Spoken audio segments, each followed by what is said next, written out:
the last time I was here, we finished our James series, so now we're going to start something new, and we're going to start a series that I've kind of entitled Be Still. Being still is a hard thing to do, isn't it? But maybe it's something that we could do with learning a little bit more about.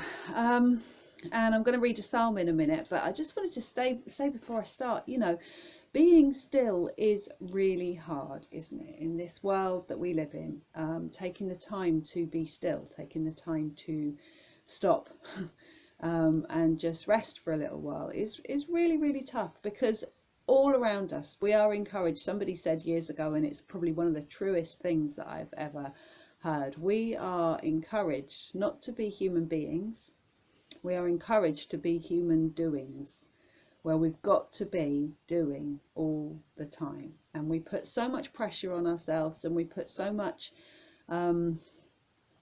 energy into just doing, that maybe sometimes it'd be a good idea for us to look at this fact that we are human beings, and maybe being still is something that would be good for us physically, mentally, emotionally, spiritually.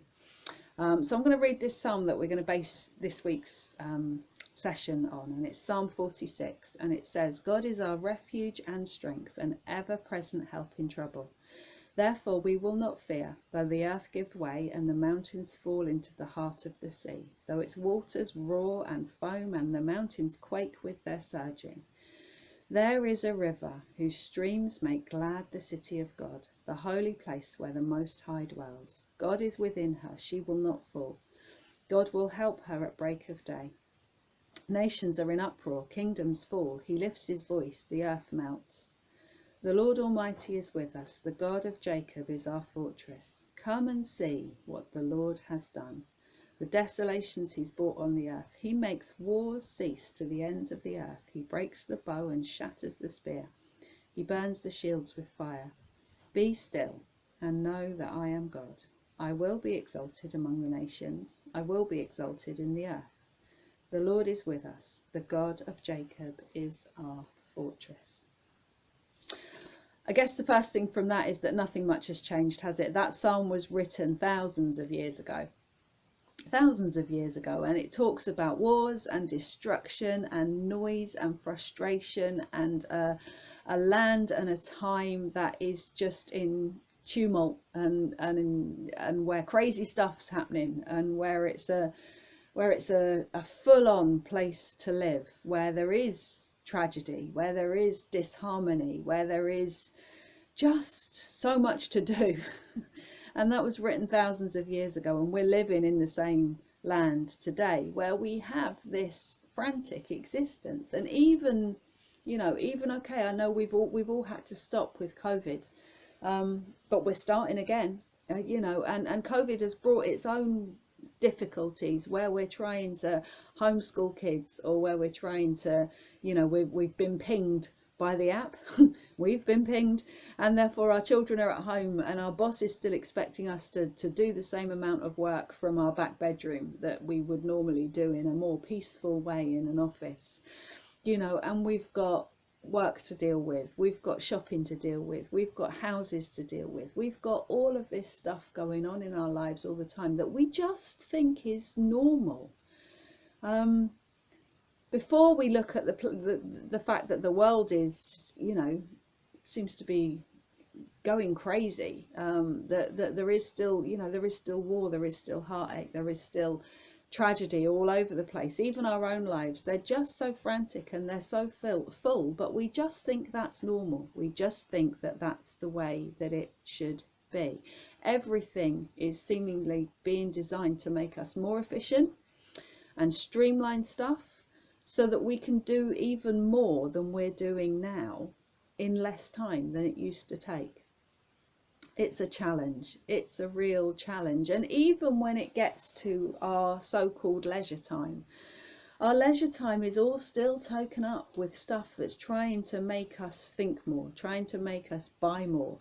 Screen time, when we scroll through stuff, we finally sit down, and we think, great, I've got through today, and then we start scrolling through our screens, and that's putting more information and more understanding of what's going on in the world, or maybe misunderstanding of what's going on in the world, and it's making our brains buzz, you know, and we sit down and maybe watch the telly, and then the adverts come on, or the adverts are coming across our social media to say, you know, if you bought this, this would be much better for you, or have you tried this, or, you know, we try and keep fit in our leisure time, and then that becomes something, it becomes another task, another chore to do, and we are just going round and round, and we think that that is a normal way to live. We think that it's normal that when we finally get to our 2-week holiday in the summer, and it takes us maybe 4 days of our 2 weeks to wind down, and then it takes us 4 days at the end of our holiday to try and wind ourselves back up again, because we know we're going back into it. We know we're going to have to face all of this stuff again. So we only get a couple of days where we could think that we were really, truly relaxed. We think that that's normal. We think that that's the way that we just have to live in this day and age. And to a certain extent, I think we kind of like being busy.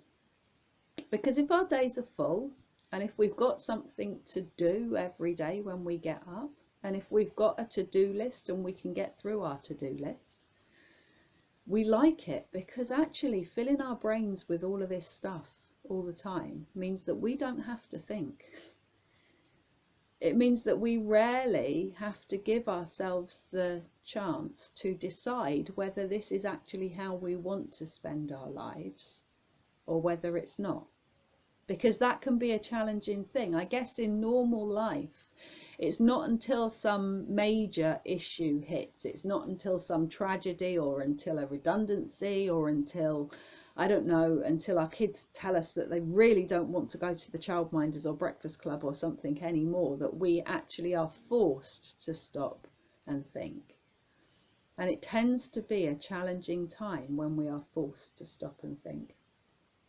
And so actually there is something within us that quite likes this frantic existence, because we don't have to then stop and think and wonder whether this is actually how we want to be spending our lives. It is so hard to take this psalm, take the invitation from this psalm, and actually to be still. When we're still, 2 things happen.